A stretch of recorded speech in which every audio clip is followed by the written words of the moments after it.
As I turned to place the breakfast plates on the table, a sudden shadow loomed behind me. Before I could react, Matthew suddenly struck my head with a wooden rolling pin, his face twisted with a rage I'd never seen.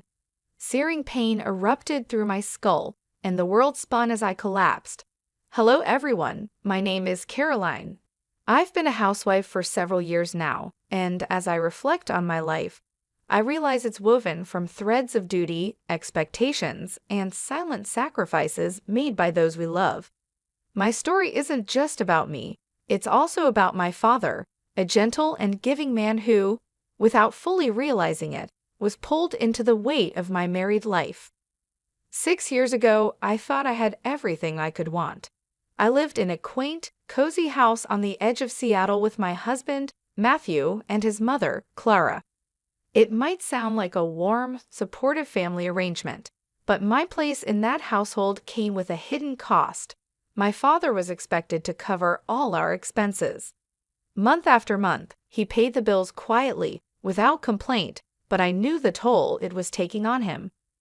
Each month, I watched as the strain on him grew, even if he tried to hide it from me. Living with Matthew and Clara felt like walking on a tightrope. Clara, with her dominant personality and sharp words, didn't hide what she expected from me. "It's better this way, Caroline," she'd say. "Your father can afford it, and it keeps everyone comfortable." Her tone always made it clear that this wasn't a suggestion, it was a command. Matthew stood by in silence, never challenging his mother's demands, as though he agreed with her entirely. I loved Matthew, and although my life in that house was tough, my love and commitment to him kept me hoping for a change. Every day, I wished for a sign that things could be different, that our family could be united by love and not by financial dependence on my father. But deep down, I knew I was clinging to a dream that was slowly being crushed under unspoken rules and forced smiles. Then, one day, everything changed with a single life-shattering phone call. The day my father passed away was the day my world began to crumble. I remember rushing to the hospital, moving through cold, empty corridors that seemed to echo my grief. My father had suffered a sudden heart attack, and despite the doctor's efforts, he was gone before I could say goodbye. I lost not only my father, but also the stability he had quietly provided me. Without him, I felt adrift, like I had lost the foundation of my life. A few days after his passing, I was called to his lawyer's office. It was strange to think about a will while I was still grieving, but I gathered the strength to attend. As I sat in that cold, formal office, the lawyer informed me that my father had left me $100 million and a beautiful house in one of Seattle's most desirable neighborhoods. The amount was staggering, and for a moment, it felt surreal. Part of me even wished it was all a mistake. Returning home, I noticed a strange shift in Clara's demeanor. Her usual calculating gaze now held an unmistakable glint of greed. She approached me in the living room, her voice initially soft with feigned sympathy, only to change to a tone that was firm and demanding. "Caroline," she said, her voice turning sharp, "you need to transfer the $100 million to my account and give the house to Matthew. It's what's best for the family." I was stunned, seeing her audacity. My father's kindness had been taken for granted, and now, instead of offering comfort in my time of grief, Clara saw this as an opportunity to claim what wasn't hers. "I can't do that, Clara," I replied, my voice stronger than I felt. "The money and the house were my father's final gift to me. I won't let anyone take that from me." Clara's face twisted in fury, and she stepped closer, her voice now a menacing whisper. "You'll regret this decision, Caroline. I promise you that." I stood firm, but I knew there would be consequences. The tension in the house became unbearable, and it was clear that a storm was brewing. In the days that followed, the atmosphere in the house grew colder. The tension was palpable, as if every corner of the home held resentment and accusation.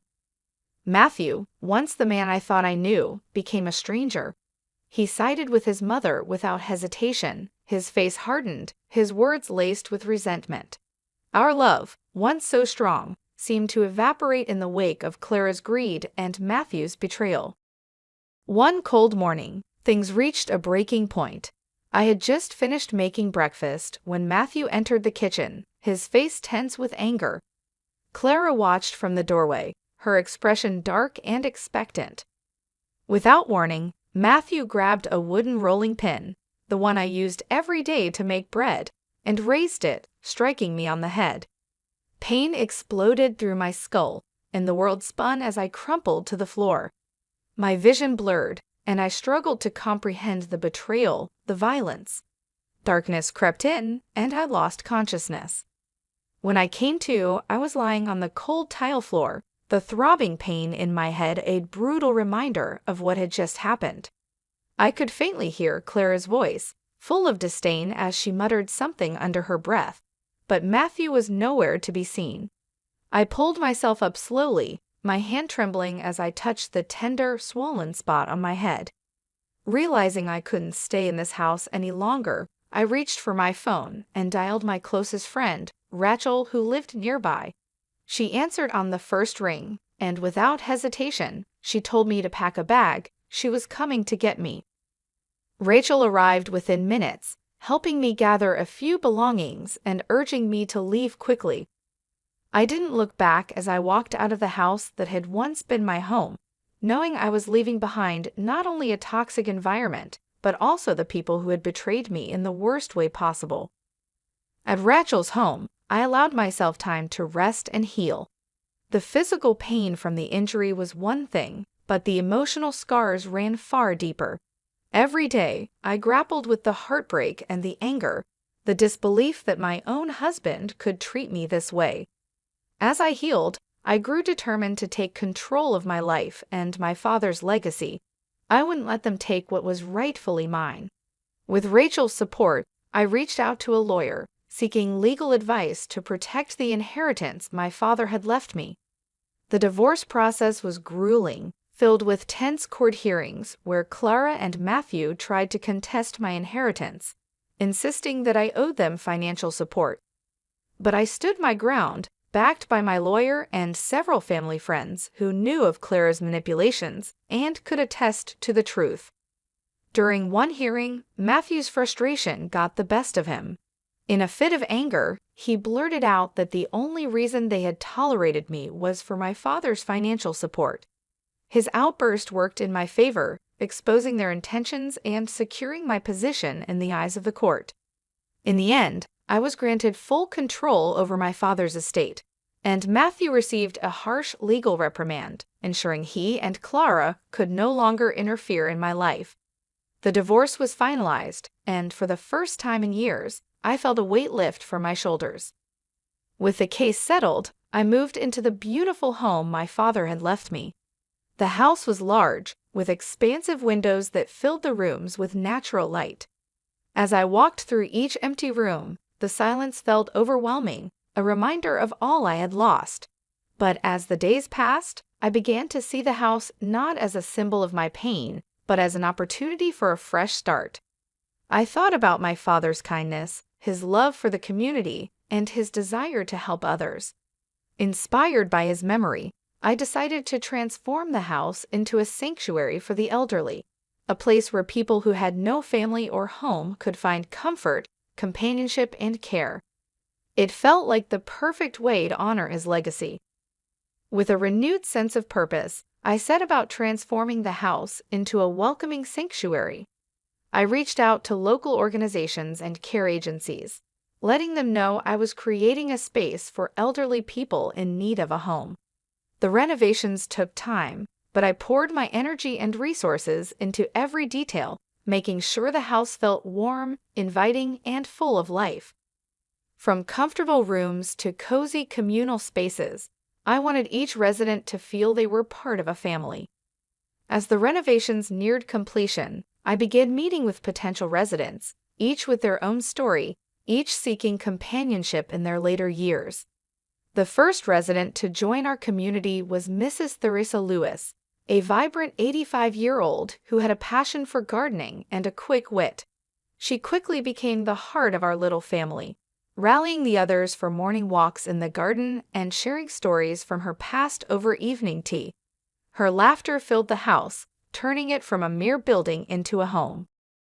One by one, the rooms were filled with residents, and soon my house became a lively community. We celebrated birthdays, held movie nights, and had regular storytelling sessions where each person shared memories from their lives. The home began to radiate warmth and joy, a stark contrast to the silence that had once haunted its halls.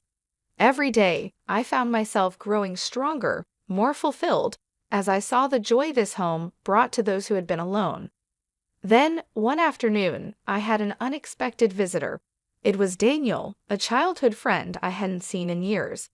We had shared countless memories growing up, and seeing him standing on my doorstep brought back a flood of nostalgia. He had heard about the sanctuary I'd created and had come to offer his help. We spent hours catching up, reminiscing about the past, and laughing over memories long forgotten. Daniel's visits soon became regular, and he wasn't just there to catch up.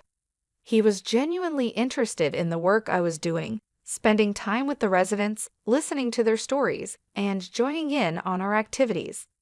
The residents adored him, and his presence became a bright spot for everyone in the home, especially for me. After everything I had endured, Daniel's kindness and warmth were like a balm for my wounded heart. His visits became a highlight of my days, and our connection grew stronger with each passing week. He understood the pain I had gone through and the journey I had undertaken to rebuild my life, and his steady support reminded me of the goodness life could still offer. One evening, as we strolled through the garden in the soft glow of the setting sun, Daniel stopped, turning to face me. His eyes held a warmth I hadn't seen in years. "Caroline," he began, his voice gentle yet sure, "seeing you here, creating this sanctuary, and bringing so much happiness to others, it's inspiring. I've realized I want to be a part of this journey with you in every way. Will you let me be by your side? Will you marry me?" His words took my breath away. After everything I had been through, I never thought I would feel this way again. But here he was, a reminder that love and happiness could bloom even after life's darkest chapters. With tears in my eyes and a heart full of hope, I said yes. Our wedding was a simple yet heartfelt celebration held in the gardens of the sanctuary. The residents who had become family joined us, filling the air with laughter and joy. The gardens, with their colorful blooms and gentle sunlight, were the perfect setting as Daniel and I exchanged vows. It was a moment of pure happiness, not only for us, but for everyone gathered. This wasn't just a union of two people. It was a testament to new beginnings, resilience, and the power of community. Life with Daniel brought a wholeness I hadn't known before. Together, we shared the responsibilities of running the sanctuary, ensuring each resident felt loved and cared for. Daniel's kindness and steady support created a home that was not only physically beautiful, but also filled with compassion and warmth. Every corner of the house, once a symbol of loss, now reflected the love and joy we shared with those around us. The residents flourished in this environment.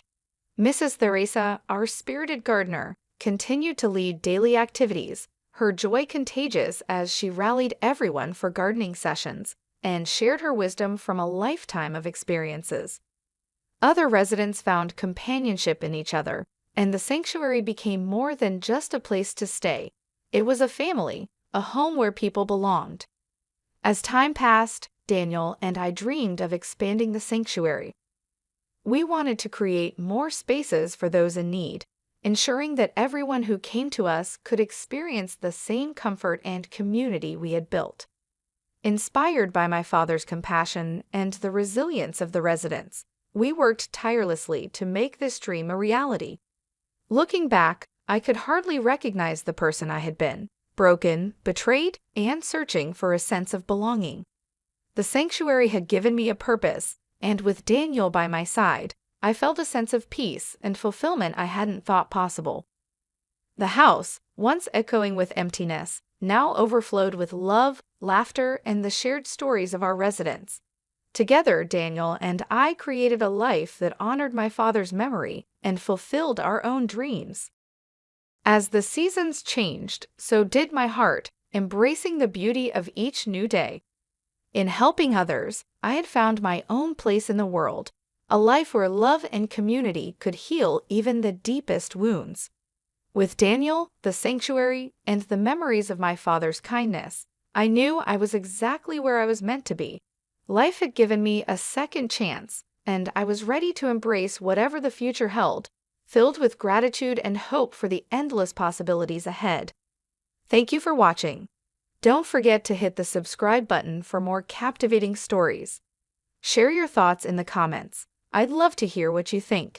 And of course, give this video a thumbs up if you enjoyed the journey. See you in the next story.